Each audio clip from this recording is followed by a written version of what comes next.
તો રાજકોટમાં ફિલ્મ લાલોના પ્રમોશનમાં ઘોર બેદરકારી સામે આવી, જ્યાં આયોજકોએ પોલીસની મંજૂરી વગર ફિલ્મનું પ્રમોશનનું આયોજન કર્યું હતું, જ્યાં હજારો લોકોને આમંત્રણ આપી અને બાળકોના જીવ જોખમમાં મૂક્યા.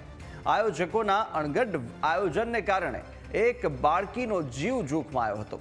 બેકાબૂ થયેલી ભીડમાં બાળકીના પટકાવવાનો વિડીયો પણ સામે આવ્યો છે.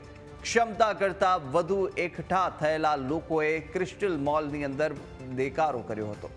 આયોજકોની નિષ્ફળતા અને સુરક્ષા પર પણ ગંભીર સવાલ ઉઠ્યા. ભીડ જોઈને જ કલાકારોએ તાત્કાલિક કાર્યક્રમ રદ કર્યો. અણઘડ આયોજનને લઈ લોકોમાં ભારે રોષ છે. મોલ ઓથોરિટી અને આયોજકોની બેદરકારીને કારણે પ્રમોશન કાર્યક્રમ જોખમાયો હતો અને સમગ્ર ઘટના મામલે પોલીસ શું કાર્યવાહી કરશે તે પણ હવે જોવું રહ્યું.